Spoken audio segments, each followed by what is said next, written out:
All right, welcome everybody. We are really excited to have you here. My name is Rachel Kaplan. I am the operations director with Kelly's Kitchen. Kelly is unable to join us today, so I am going to kick off our cooking series. This is class 2 of 4, and we are going to be making an imperial rice recipe with Chef Terry from the Color Coded Chef. And we have a special guest with us. This is a family recipe, and so we will hear from her later today as well. So Terry, I am going to kick it over to you so we can get started. Hello, everyone, and welcome again to series number 2. We will be making imperial rice. I am so excited about this particular dish. It is something that my friend Jackie, and I will have her on here in a second, introduced to our family, and it has rapidly become one of the biggest family favorites.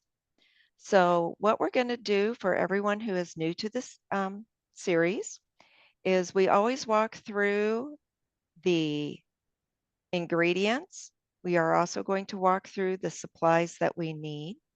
Then we'll get started with the recipe. And as we get started with the recipe, we'll have Jackie join us and start talking about it. We are also going to talk about the substitutions that take place. So you receive this recipe in your email. We will be doing 2 cups of chicken broth. You can either use that in the box, or you may choose to be making it using bouillon cubes. That's my method. We will be doing 1 cup of long grain rice. We will be doing a teaspoon of cumin, a half a teaspoon of salt, a fourth of a teaspoon of pepper, and then we'll be using a half a cup mayonnaise once the rice mixture is cooked. Now we're going to jump to the chicken mixture. We will be using diced onion. You may use fresh diced onion, or you can use frozen. We will be dicing the 4 different colors of peppers: green, red, yellow, and orange. So our last ingredient, well, not our last ingredient in this row is diced tomato. And you can choose to buy a can of diced tomatoes, recommend no salt added, or you may dice your own tomato, which we're actually going to do today. We're going to put in minced garlic, 1.5 cups cooked, shredded chicken meat. I'm actually going to be dicing up a piece of chicken for you to see, but you can also buy canned chicken at the store to put into this. This particular recipe calls for frozen peas. We're going to do olive oil. I personally use grapeseed oil. And then we're going to be adding shredded mozzarella. The tools that you will need with the cooking kit will be your liquid measuring cup, your pink cup, blue spoon, purple spoon, the orange spoon, the purple cup, a cutting board, and your green spoon. The other items needed for making this recipe will include a quart pot to cook the rice, a spoon to stir. You may use a large bowl if you are mixing things up. I'll probably be just mixing stuff straight into the pot. A knife, a fork, a deep, large skillet. We're going to do a little bit deeper skillet so that things don't flip out. You can do an 8x8 baking dish. I'm going to show you how to use parchment paper, oven mitt, and you can also use food handling gloves so your hands don't get dirty. Now, as we're going to about get started here, and I'm going to turn it over to Jackie in just one moment, I need to show you something because I actually made this earlier. But I did not have a square baking dish. So guess what? You can put it in a round baking dish and it's going to turn out just fine. So I'm going to stick this in the oven. We are going to get started here in just a second. I would like to introduce Jackie Lopez now. Jackie, I would kind of like you to start talking about your history with this, and we're going to kind of interrupt with the steps in between. And you can also Okay, talk about that at the same time. So I'm going to stick this in the sounds oven. good. I want to turn it over to Jackie. Sounds good. Hello, everyone. My name is Jackie Lopez, as you heard Terry say. I'm from Cuba. I was born in Cuba, came here as a very small child. This recipe is a Hispanic recipe. It's not a Cuban recipe, it's a Hispanic recipe um, throughout the entire Caribbean, or Caribbean, as some people say, all the island chains. This recipe was actually a combination of different countries. Okay, this recipe came to Cuba or to the islands in the early 1800s, brought by the Spaniards. Okay, and then because the islands in the Caribbean are, and they have, Spanish influence, they have African influence, and then they have the Taino Indian influence. The recipe was changed throughout decades until it became what is known now as the Imperial Rice. This dish is served at parties. Okay, this dish is served at baptisms, at weddings, at quinceañeras, or the 15th big parties that they do, um, gender reveals, and things of that nature. It is usually catered. Not a lot of people make it at home because it takes so many steps, obviously, but it is a super famous dish. Some restaurants do make it. They charge an arm and a leg. I think right now it's like at $25 a plate if you order this at certain Cuban restaurants. So that's how it, we usually serve it with sweet fried plantains, which the sweetness of it really, it's a great flavor blast in your mouth with the rice. So that's a story of that famous rice. I remember as a kid, I hated it. Obviously, as an adult, I love it. My kids love it. Um, so every time we have a party, that's the dish that we serve. Okay, thank you, Jackie. We're going to get started with the different steps. As you are following along with your recipe, we're going to make the rice mixture, and then we are going to make the other chicken mixture. So step number one, um, off to the side here, and I'll tilt the camera. I have my hot plate going, so I will have the items here that I can tilt the camera for you to see. But we are going to put 2 cups of chicken broth into this particular pot. I am using, as I told you, the 2 chicken bouillons, and now I'm going to add my other cup of water. And we're going to get this started on the stove. Jackie, do you have your recipe in front of you? I do. Hey, would you walk through some of the steps with me as I keep stepping back and forth? Would you go Yeah, for yeah, step number 2? I sure will. I Let me get it out of my folder. Step number 2. All right. Jackie, while you get to step number 2, I do have a question in the Yes. chat. We have somebody who is vegan and they want to Okay. know if they can substitute vegetable broth for the chicken broth. I think they can. I I think think that they would can. work just fine. Yeah, it's absolutely. Okay, Okay. step 2, turn the stove burner to medium heat and bring the broth to a boil. We are on the works of that. Now, as that is working, we're going to, we'll be measuring out 2 pink cups of long grain rice. And I need this to come to a boil. And I should have thought of that and heated up my water. My apologies, folks. That one will just take a second. I'm going to go ahead and start dicing some of my peppers because we will need those. Terry, we do have a question about the rice. Oh, please ask. Yes, somebody wants to know what's special about long grain. Like, do they need to do long grain? Or are there different types of rices? What should they be looking for? Short grain rice is like a sticky rice. It is used on sushi type rolls and it clumps together. A medium grain rice is a little more fluffy, but a little bit sticky. And long grain rice, when it is cooked, it is fluffier.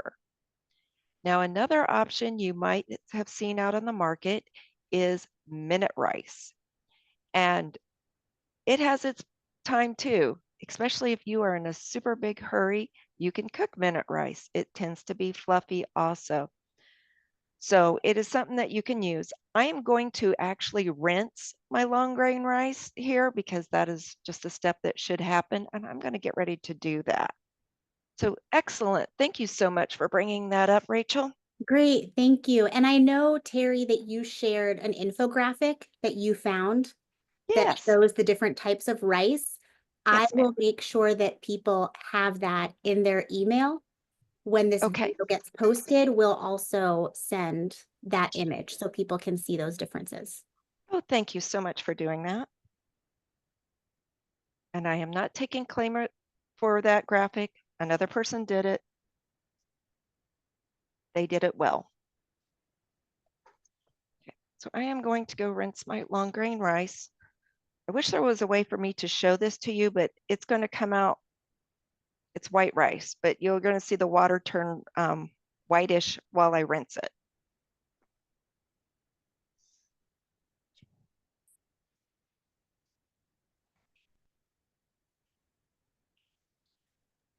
Terry, you may have said this already, but what is the purpose of rinsing the rice? It can remove some of the extra starch from the rice.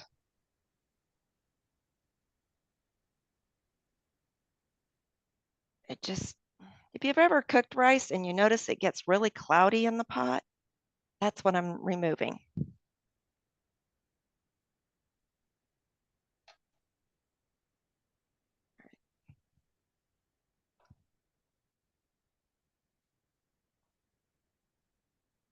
All right, I'm just breaking up my bouillons. I know that's slightly off camera. I was just breaking it up a little bit. Okay, I have this ready to go in when we are ready. All right. Jackie, do you have any other traditions that go with this particular recipe while we're waiting on my water The, to take its sweet time to boil? the sweet plantains that are fried. Yes, tell us, what's a My sweet plantain? I don't know if anybody knows what that is. Have you ever seen? Do you guys get plantains where you live, or just bananas, regular sweet bananas? I know what a plantain is, and yes, some stores do carry it. Well, when the plantain becomes so ripe that the outside becomes black, my husband says it's rotted. It's not. That's when you want to fry it. You fry it as if you would fry French fries, and it starts sort of kind of like melting into itself. And once it's fried, when you mix it with the rice, it's a sweet as sugar. Hmm. So the flavors of the rice and the flavors of the sweet plantains, it's like a burst of flavors in your mouth. Fried plantains are one of my favorite things in the world. So, but that's usually how it is served with a side salad, obviously. They do serve it like that all the time. And is it a whole plantain? Do you dice it up? You slice it, yeah. You fry it in slices. Some people do make it in the oven, a little healthier way, but the ones that make it in the oven do put black sugar on it or brown sugar on it, and it caramelizes. It's really good. It's really sweet. All right, But the sweetness of the plantain and the flavors of the rice, it's what bursts in your mouth. okay. Well, I have just added the rice into the pot, so we got that going here. Now we're going to go to our next ingredient.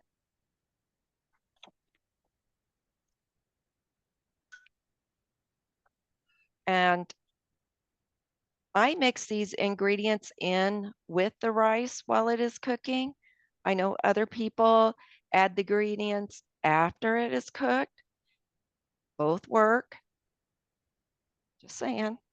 So step number 4, Jackie, will you be our guest there? Absolutely. It says add 1 blue teaspoon of cumin to the pot of rice. Okay. So I am tapping it to make it level.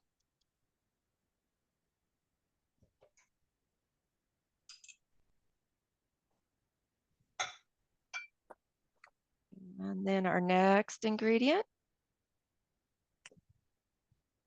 It says add 1 purple teaspoon of salt to the pot of rice. Here we go.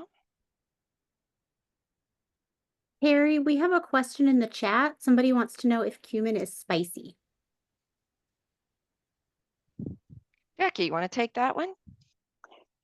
Cumin is not really spicy, and it's used in most Mexican dishes.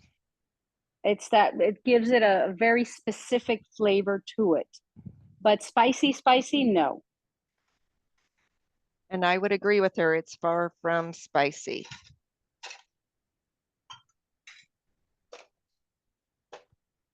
Orange spoon. Go. Let's see. In the past, Rachel, I know I'm getting ready to put an orange spoon of black pepper in. And I know we've had a few people who have had allergies to black pepper. I have made this with paprika instead. Yeah, that's definitely a substitute that we have talked about in previous cooking classes. So that's a really good workaround if you have an allergy. All right, so I want you to see what it's starting to look like. Okay. All right, we're going to let this come to a boil and do its magic on cooking. And now we will get ready to start working on our fruits. They're not vegetables, they're fruits. We're going to get started with our peppers. In the peppers, we talked about in our earlier videos, and I know that Rachel will be linking these videos on how to rinse fruits like the peppers and the tomato with a vinegar and water mixture. The reason why we always rinse everything off first before we start using it, and we don't put it under just water, but we use the mixture on it, is because pesticides are water resistant. And so we want to make sure that we have removed everything that off of this so that it's super healthy to eat. And I did that a little bit earlier. I And just that wanted is a video just as a reminder for people that registered and got the reminder videos that has the recipe included. I linked all of those videos. I will also link those videos in the follow-up email. And if you are watching this on YouTube, then I will make sure to link those videos in the description of the video so that you all can access those as well. Thank you. Right, let me grab my large bowl and I'm going to start mixing the ingredients up and put it in the large bowl. All right, my next step is I am going to put 1 pink cup of frozen onion in here. Jackie, with fresh onion, I know some individuals have an issue with that because they end up crying. It is what it is. They end up crying, and we don't want people to be crying when they're making their food. Absolutely. Now, as always, when we do these videos, we talk about tips and tricks. If you have a fresh onion and it has been cut, you want to store a cut onion in the refrigerator. If it's a solid onion, you can store it out. But what I like to do is cut up the onion and then freeze it. And so if I don't use it super fast, it's okay. Right, it keeps. It keeps. Now, my next step is to work on the peppers. You know, Terry, I have an old friend that used to get an ice tray and she would fill it with the different spices. And when she came home in a hurry, she had to cook up a dinner for her family. She would just go into her ice tray and pull out little cubes, and she had dinner going in no time. I think that's marvelous. I use ice cube trays when I freeze gravy from Thanksgiving dinner. And I also, when my kids were little, I made my own baby food and I put it in an ice cube tray. Mm-hmm. But that's a side note, way off topic here. All right, I'm going to get ready to cut up peppers. If I remember right, Jackie, on the original recipe, it mentioned using just green peppers. I like color. Is that a problem, adding color to this? No, it is not. And I've tried your recipe, your altered recipe, and it's much more flavorful because in the Cuban world, there's only green peppers and red peppers. They will not touch a yellow pepper. They will not touch an orange pepper. We're not very big on vegetables. So when I tried your recipe, it was delicious. And there is a tremendous difference. Has your daughters tried the alternative recipe? They did. The only request my eldest daughter had was don't put peas on mine. She's like, no, no, no, no peas. And All what right. this means is that if you do want to use just green peppers, those are usually the peppers that cost the least amount of money at the Mm-hmm. grocery store, at a farmer's market, wherever you buy fresh vegetables. And so if you're on a budget and you want to just use green vegetables, I mean, green peppers, you can. That's not a problem for this recipe. Absolutely. Absolutely. Excuse me 1 second while I stir the rice, because I don't want it to clump together. I wish everyone could smell this right now. Ah, it smells incredible. All right. Wowzer, sorry about that, guys. I didn't mean to do that. All right. Here is my leftover peppers. I am not throwing them away. I cut my peppers up into slivers and then I throw them in a bag and I will stick them in the freezer because as we were talking about, it's a lot easier to have them and have them ready to go. So I am going to go ahead and put, I did my pepper colors out of order, but I'm putting my orange in. I'm going to go ahead and go to the red. We've talked about in the past, whenever we are cutting a pepper, if I just cut straight into this, I'm going to end up with a lot of pepper seeds. But you can make it flat. I'm going to make this flat. I'm going to turn it, and you can see where the lines were on the pepper. And if I cut just inside that line, ta-da, no pepper seeds.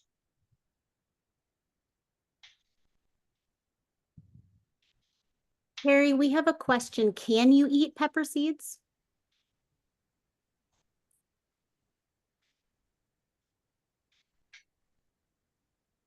I have not eaten pepper seeds. Have you eaten pepper seeds, Jackie? No, I have not. I I was have, waiting for your answer.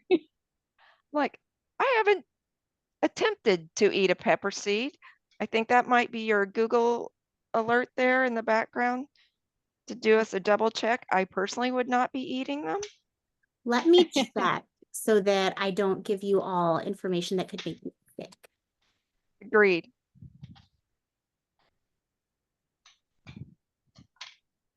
Okay, it looks like they are edible, but they might taste bitter. A lot of people don't eat them because they don't like the texture or the bitter taste, but they are not poisonous. So if you get some in your recipe by accident, that's okay.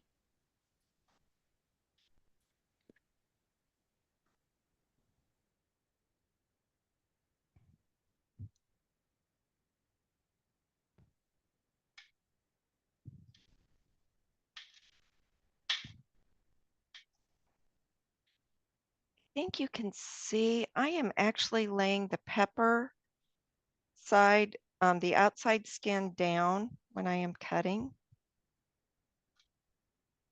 And I'm going to flip one over here in a moment. And I want you to, you'll hear the difference on the cutting board.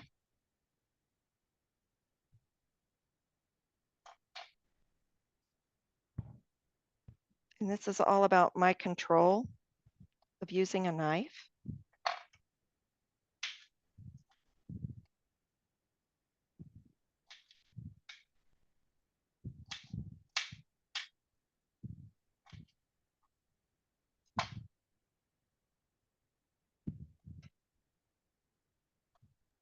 As Now, a reminder, one of the videos that we linked in the email was also tips on how to dice. It's a video that was made for our first recipe, so it shows how to dice potatoes. And so you can use that same skill in that video for any other vegetable. And so again, we'll have that linked in the follow-up email. And if you're watching this on YouTube, we will have it linked in the video description as well. be awesome. All right. Some of those pepper seeds. All right. I'm going to flip my pepper over. Now, when I was cutting it with the skin side down, kind of quiet. Now I want to cut with the other one. It's just, I have less control. And I don't want anyone to get hurt. So I would much rather you do it in a way that you have control.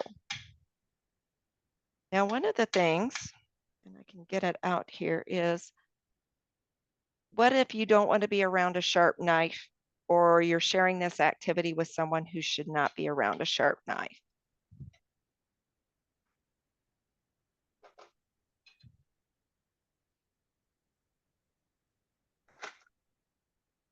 Whoops, there it is.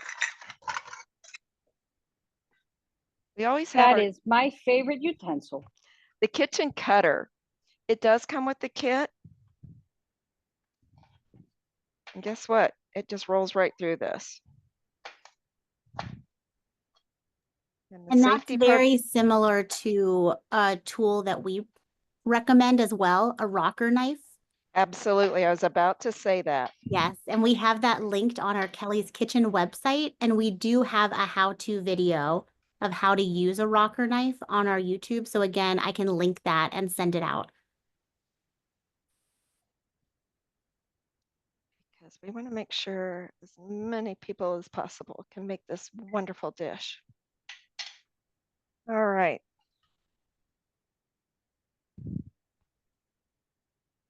All right. I want to sneak a peek here for you. Look at that rice. Oh my gosh, it is so, you're getting a lot of steam. That was awkward, sorry. It looks fantastic. Now I went ahead and I turned off the burner, and I'm just going to let it sit and finish cooking on its own, because I don't want it overcooked and get all mushy.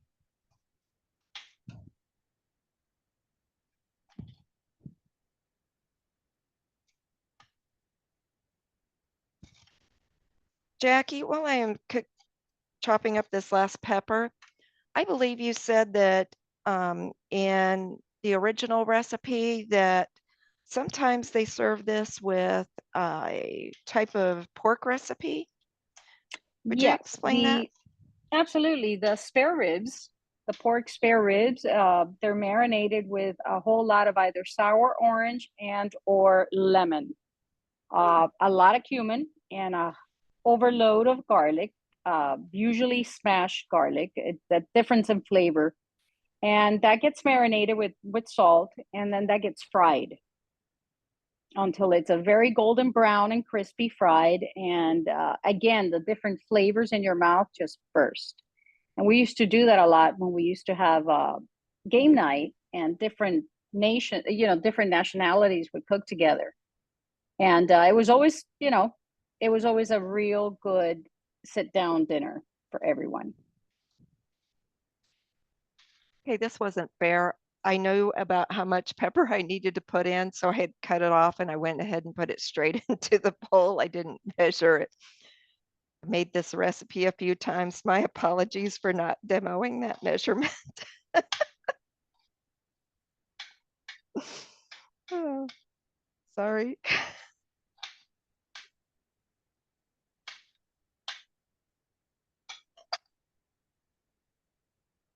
All right, we have got all the peppers going.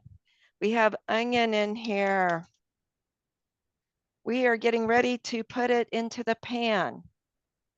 Now, as we spoke, we can use, traditionally, I believe it's olive oil. Is that correct, Jackie? Correct. All right, some people have allergies to olive oil. I am personally using grapeseed oil. And I'm going to put a couple tablespoons. That is wrong again. Let me go ahead Does and it have a measure. different flavor, Terry? No. Well, yes, it does. Slightly different in the fact that it has no flavor. So it allows all the vegetables to come through. It is the mildest of oils that is out there. It Okay. is also allergy friendly. And I want you Terry, to I'm your gonna have to buy camera, some and try some. I'm sorry, I didn't mean to speak over you, Jackie. Your camera It's okay. shifted slightly, Terry, so we see um half of your pan. doing better. Yes, I was waiting to see if it was gonna move again. It's slowly moving, but I can still see the full pan. I think you're Okay. good.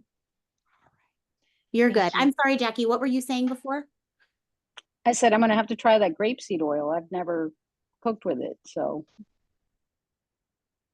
It is definitely one of my favorite oils to use. It is the heat element. It can be a higher heat element for cooking. It doesn't get that burnt flavor to it. And I want you to think about it. A grape seed, when you eat a little teeny tiny grape and those little teeny tiny seeds, that is what makes up grape seed oil. All right. Oh, I've got the skillet over here turned on medium heat, and it's now starting to warm up. We're just going to give it a little bit, another minute to get warm. Then we're going to be at step 24. I want everyone to be caught up. And we're going to pour the peppers and our onions into the skillet. And we're going to saute for 5 minutes. Saute. Yes, I was just about to say, we have a comment in the chat. Somebody was asking what does that mean? What should they be looking for when you say saute? We are going to cook it for a very short time in the pan. And while you're at it, Rachel, get the official definition of saute, because I do not want anyone to look up something and then say, she didn't say that.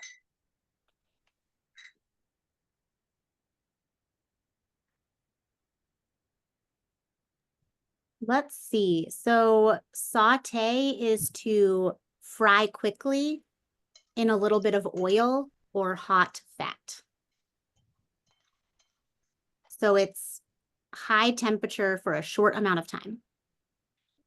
I'm going to do that. Doesn't that look beautiful? All right. Right. And then that is still warming up. I'm going to go ahead and jump to step 25 to start cutting up my tomato here, because I'm waiting on the skillet to get warm. And then I will be dumping this food in, and then we'll be dumping the tomato in. See if I can do it that way so you can see. Now, I mentioned earlier, you could use a can of diced tomato.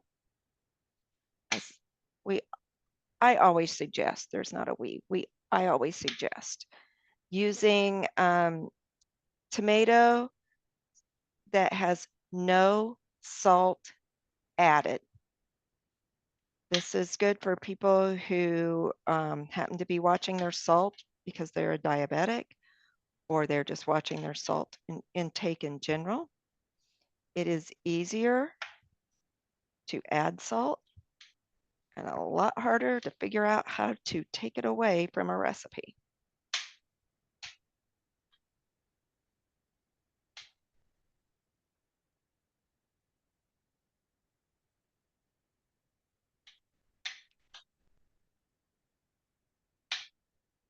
All right, I can see my pan. It's got that oil. It's starting to do its thing on there.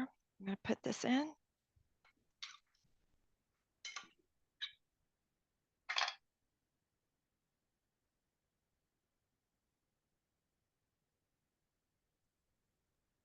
Terry, I know we have talked about tips for adding ingredients to boiling water. Are there any tips for adding ingredients to hot oil in a pan that you would like to share? Yes. Do not put frozen items directly into hot oil. It will splatter. Good point. And if now you might be saying, well, wait a minute, I cook frozen French fries in oil. Make sure you have a lid nearby so that it does not splatter on you. Okay. All right, we need to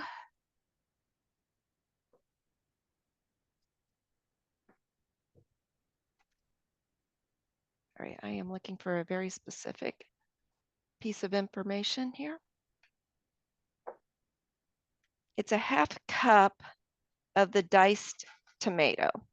So we're going to put a pink cup worth of diced tomato in with this.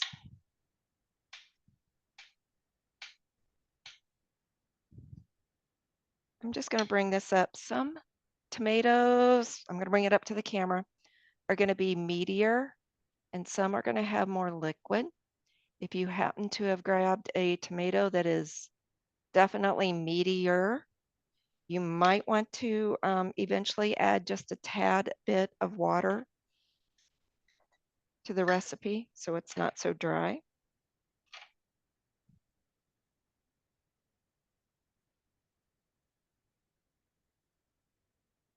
Okay.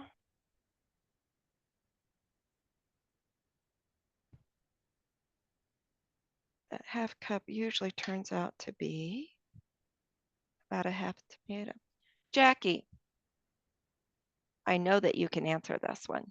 What happens if I put in extra tomato? Is that okay? That is okay. Is it okay if I thought the peppers looked good and I wanted to use just yellow peppers and green peppers and I'd put twice as much in and leave out No, the other colors? I think it might overpower in flavor. Okay, so you like the idea of the mixed. I do. All right. It gives it a sweet kind of background flavor, which I like. All right. Okay. So I am getting ready to add this to my pan. And then my next ingredient, I wish we could figure out how to make it smell through a video call, because this is smelling incredible right now. And I am I going love the colors, Terry. I love the colors. thank you. All right, I am going to put in step 28. Jackie, do you mind? Absolutely not. Okay, step 28. Add 2 blue teaspoons of minced garlic to the skillet and stir. Okay, I am draining my garlic.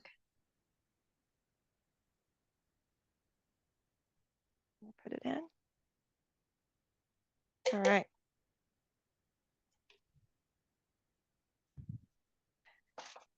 All right, I'm going to bring my chicken over because I have to start working on that to get it into the pan here. My chicken is cooked. It's been sitting in the pan. All right, this has been cooking. I'm going to turn it down just a smidge. I am using a hot plate and the temperatures on that vary. It's not as consistent. I'm going to turn it down just a smidge so we don't overcook the onion. Okay. All right. My cooked chicken. Now this recipe calls for 1.5 cups of chicken.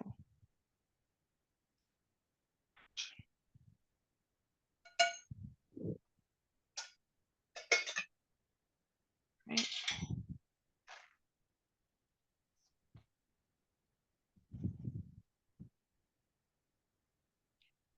Now, what about extra chicken in this recipe, Jackie? Is that a problem? No, that's not a problem. My eldest daughter actually likes it with a lot more chicken. I prefer the whole mayonnaise on the rice thing, but that's not a problem. For the person who is vegan and does not eat meat, is this recipe still good without chicken, or is there a substitute that they should be thinking about? You know, I personally don't like chicken too much. I wouldn't mind trying it with vegetables instead. I would throw out maybe some tofu. Yeah.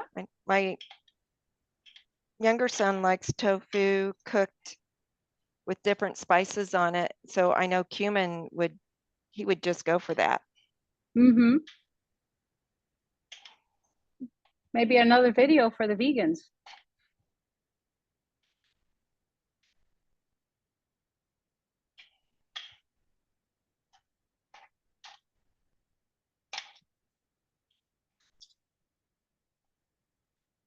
Now,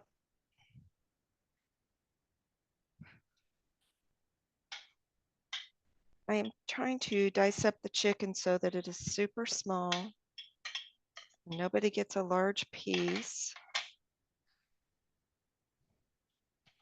All right, we are going to be putting 3 peak cups into the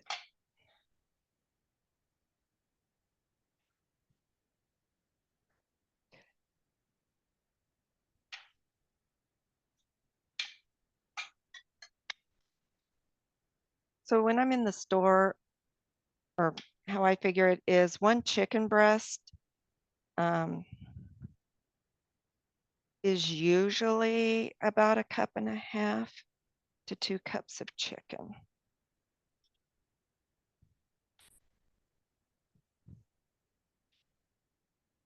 Unless they're super small.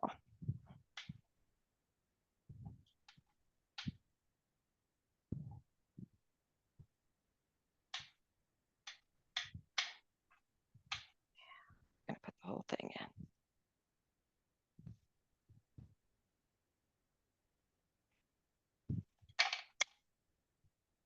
Now the next ingredient, because this is going to be, we're going to put all this in and we're going to let it sit. All right, so I put in my 1.5 cups, and this is not quite 2 cups of chicken. It's definitely over 1.5 cups. All right, I'm going to stir that up. The next ingredient we are going to put in is frozen peas. Now this was the one ingredient in the recipe that I did change here at home. You can put frozen peas in, and that is fine. I tend to put frozen peas and carrots in.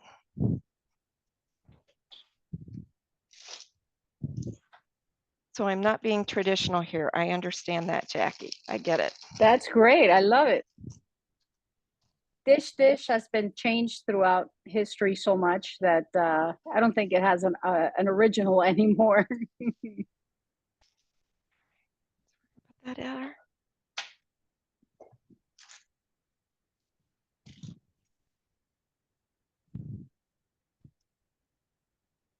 All right, I'm going to put a lid on this and I'm going to let it cook. My lid.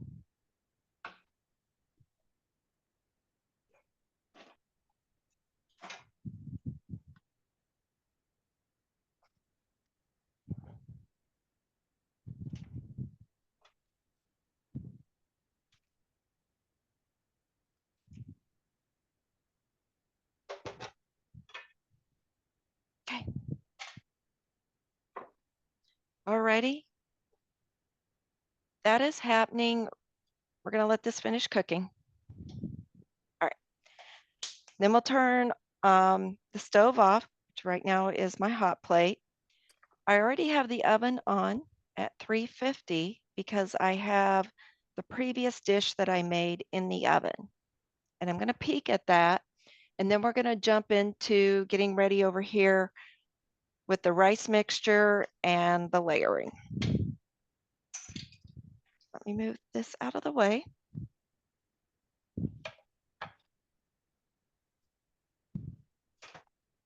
Oh yes, yum, yum. As we've talked about in other videos, whenever you take anything from the oven, we recommend that you always use a two-handed oven mitt. It protects both sides of your hands, your arms, and your belly. We do not want anyone to get burned. Oh, yes, yes, yes, yes.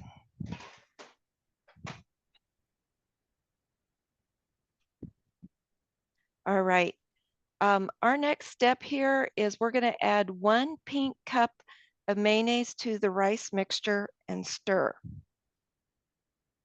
Now, I know in one of the recipes that was given to me for this, it mentioned that you put the rice in the pan and then you put the mayonnaise on top. Correct. I am not that skillful. Instead, I was clumping all my rice together onto my mayonnaise, and then I was using 5-6 times the amount of mayonnaise to make it go into the bottom of the dish. And for me, it was a lot easier to just put it in and mix and go.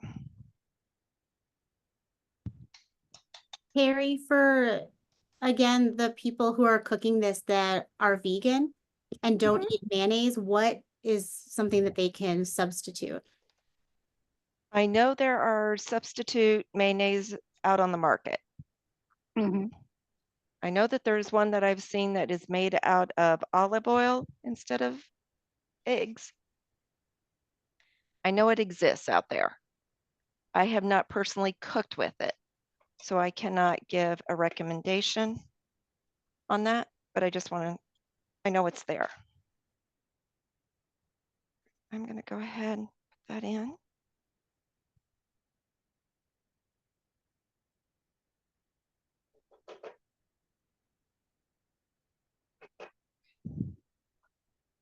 All right, I'm going to try to shift the camera just a bit for you. All right, see it?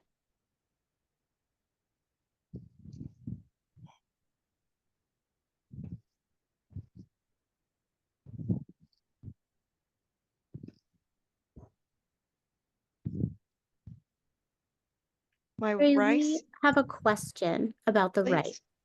please. People are wondering what the consistency is of the rice. Should it be really mushy? Should it still have some crunch to it? What should it be like?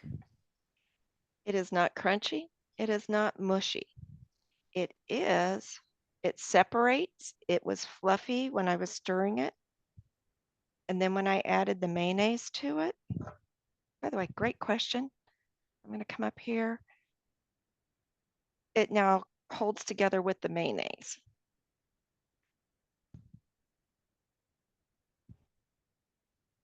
But it was fluffy before. All right. This next step I'm going to do is we're going to put parchment paper into the bottom of our pan. I do this for ease of cleanup because I like it easy cleanup. I can work with it and I can make all this noise and push it down and I can make this work. A trick is to just get the back of the parchment paper slightly damp.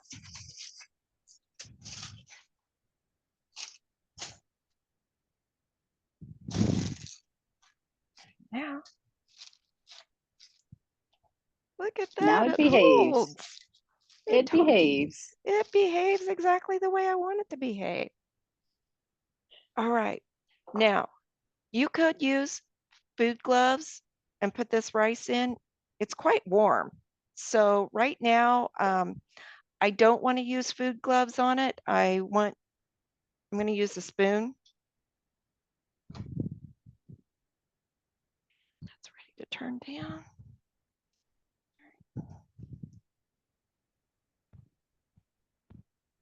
Are we still in camera range, Rachel, or do I need to shift? Are we good? You You're are good. good. Okay. You're in camera range. Thank you, ma'am.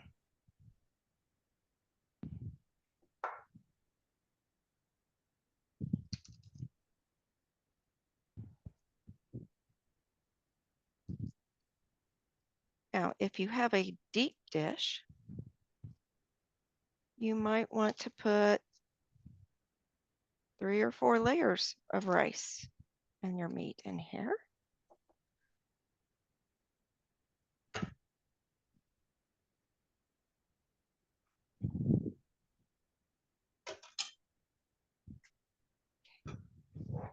Want to bring this over so you can see it? That looks gorgeous. It looks gorgeous. And this has its own distinctive smell over the rice. And the flavors are just blending here. Goodness, my stomach's growling. I hope you didn't hear that, folks.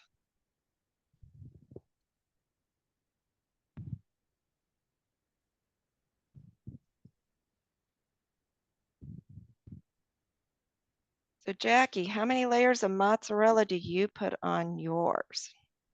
I put 2. One on top of the chicken, then I put the other layer of rice, and then I put another layer of mozzarella at the top. And do you put that last layer on before or after you take it out of the oven? Before. Okay. I've done both. What's the difference to you? Cheese melts and it doesn't get as burnt. The corners. Yeah. And if somebody has a thing with textures, I could see that that could bother them. I'm going to grab the cheese. Excuse me. I was trying to keep it cold in the fridge.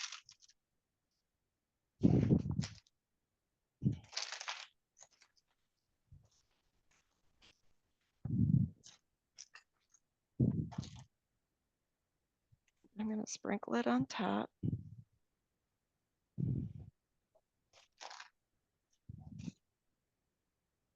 Now, Jackie mentioned game night. And our family loves game night. And one of the things we do on game night is called Feast of Favorites. I think I can do this. And one of the things that we do on Feast of Favorites is every child is allowed to request their favorite food. That goes for us children at heart also. And this has rapidly become one of the favorite pieces that is asked for.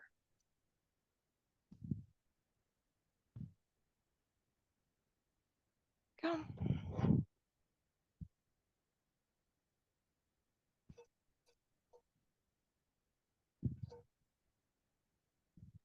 We had a question in the chat about mozzarella cheese substitutes, and I know that there is a brand that you recommend, Terry. I use BioLife, BIO-LIFE.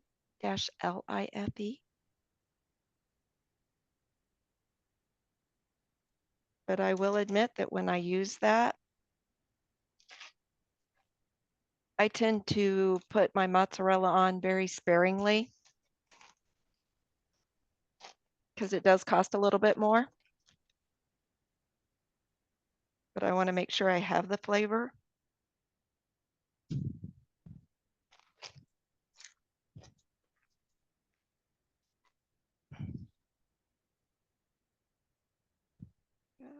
And last layer of rice, and then I will put mozzarella on it on the top on this one.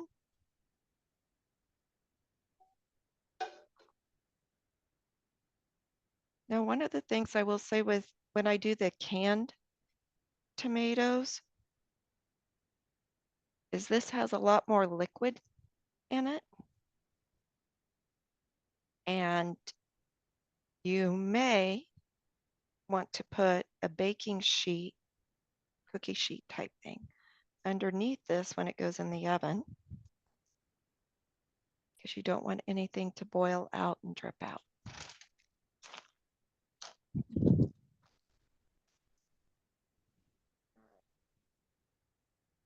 I believe we are about to step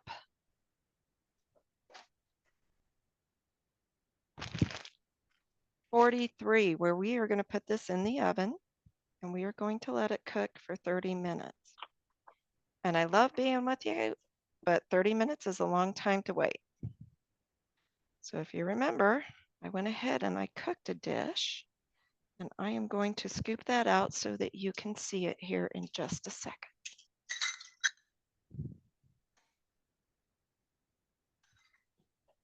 Terry, have you frozen it Oh my before and made gosh. it like a casserole? Yes. Yeah. And that is on Rachel and I's discussion list. We are big. Okay, I will admit, I probably quadruple this recipe when I really make it. And then I cut it up, like this would make 6 servings.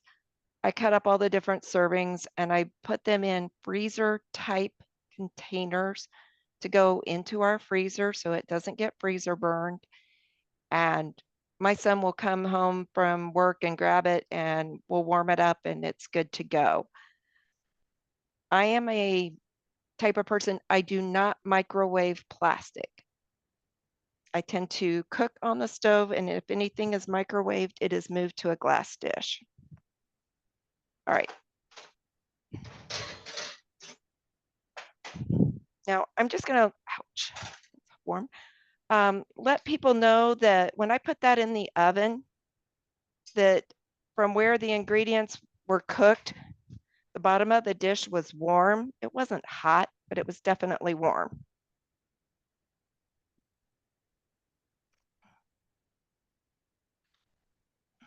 All right, I'm gonna bring this over. And it is super warm on top.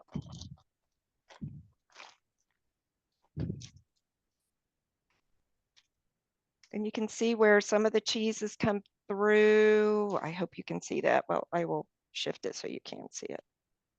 And it got a little crispy there. This will melt. It'll take its sweet time melting.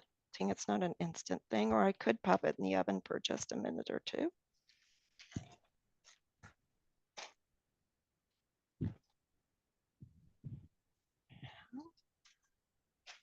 Out comes the serving spoon. And out comes the plate.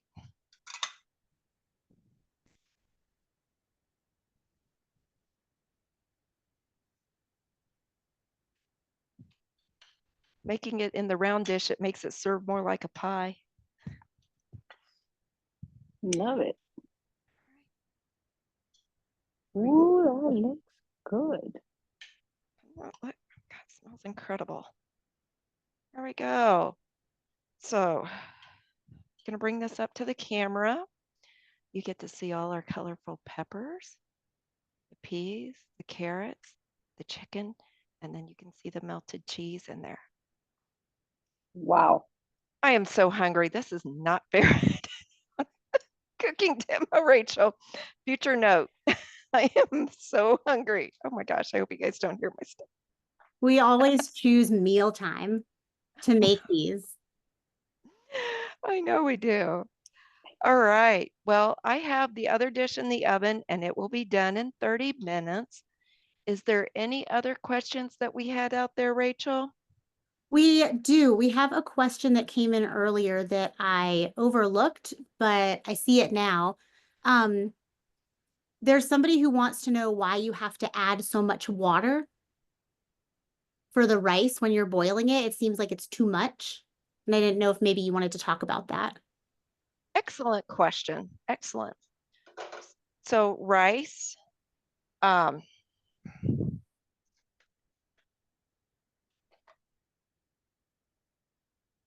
going to grab a grain of rice.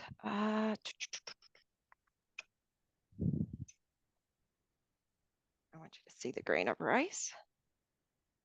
And then I'm going to pick up a grain of rice. So this teeny tiny piece of rice here is uncooked rice. And up here is cooked rice. And so you can see that the rice easily doubles in size, in length, and around in width. So you add that extra water so that it doesn't get dried out and not all the way cooked. So you want to make sure you have that extra water in there. Excellent question. Excellent. Excellent answer. Yeah, that was a good visual. It really was. I think it's sometimes helpful to be able to see things. Hmm. But yes, rice does expand a lot. And if you ended up putting heaping cupfuls of rice into the pot, you may need to add a little extra water to it just so that it doesn't get dried out and hard to manipulate.